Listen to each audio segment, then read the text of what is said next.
দামি ব্র্যান্ডের vitamin C serum কিনে টাকা নষ্ট করছেন?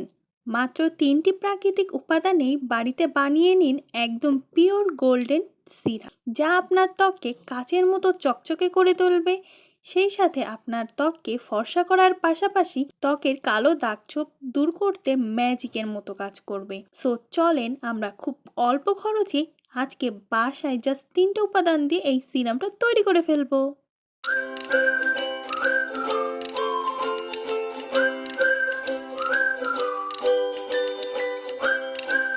এটি তৈরি করতে প্রথমে আমাদের লাগবে ফ্রেশ কমলা লেবু।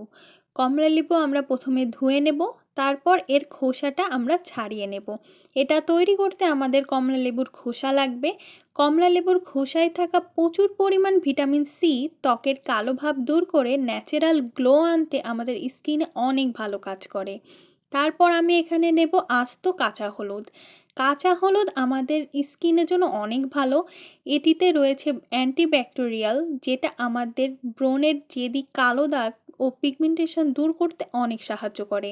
তোমরা হয়তো এখন বলতে পারো যে আমাদের কাছে কাঁচা হলুদ আস্তটা নাই, আমাদের কাছে কাঁচা হলুদের গুঁড়ো রয়েছে, আমরা ব্যবহার করতে পারবো কিনা? হ্যাঁ, অবশ্যই ব্যবহার করতে পারবে। কিন্তু যদি তোমাদের কাছে কাঁচা হলুদের গুঁড়োটাও না থাকে, তোমরা যদি রান্নায় ব্যবহৃত যেই হলুদটা সেটা ইউজ করতে চাও, তাহলে ওইটা জাস্ট 1 চিমটি পরিমাণ এখানে দিবা, তার বেশি নয়। তারপর আমি এখানে নেব জাফরান। জাফরান আমাদের ত্বকের জন্য কতটা ভালো সেটা নতুন করে বলার কিছুই নাই। এটা আমাদের ত্বকের বলিরেখা দূর করে, সেই সাথে আমাদের ত্বককে টান টান রাখতে অনেক সাহায্য করে। এখানে আমি 7-8টা মতো জাফরান নিয়েছি। তারপর আমি এখানে 1 কাপ মতো জল অ্যাড করে দিব। এটা আমি নর্মাল আঁচে একদমই অল্প আঁচে 10 থেকে 15 মিনিট মতো ফুটিয়ে নিব। তারপর এটা আমি ছেঁকে নিব। ছেঁকে নেওয়ার পর এটা আমরা ঠান্ডা হওয়ার জন্য রেখে দিব। আরেকটা কথা, যাদের হলুদে অ্যালার্জি আছে তারা হলুদটা বাদ দিয়ে শুধুমাত্র কমলার খোসা ও জাফরান দিয়ে এই সিরামটা তৈরি করে ফেলতে পারেন, তাহলে কোনো ধরনের সমস্যা হবে না। এবার এটি আমি হালকা নাড়াচাড়া করে ঠান্ডা হওয়ার জন্য রেখে দেব। 1 ঘন্টা মতো পরে এই সিরামটা আমি একটা স্প্রে বোতলে রাখবো।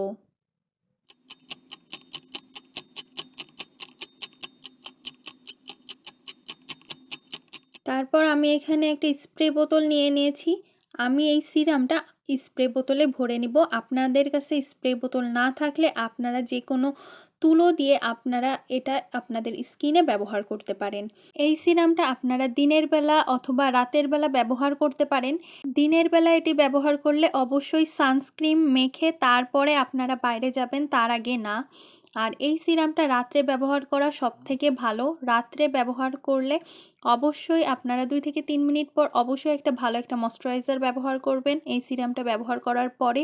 এই সিরামটা তৈলাক্ত ত্বকের জন্য খুবই ভালো, এবং যাদের খুব বেশি ড্রাই স্কিন তারা এই সিরামটা ব্যবহার করার পর অবশ্যই ভালো একটা ময়েশ্চারাইজার ব্যবহার করবেন। আর যাদের খুব বেশি সেনসিটিভ স্কিন, কোনো কিছুই স্যুট করে না, তারা এটা অবশ্যই ব্যবহার করার আগে প্যাচটেজ করে নেবেন কানের পিছনে হাতের কবজিতে লাগিয়ে, তারপরে 10 মিনিট রেখে যদি কোনো ধরনের সমস্যা না হয় তাহলে আপনারা এটা ইউজ করবেন।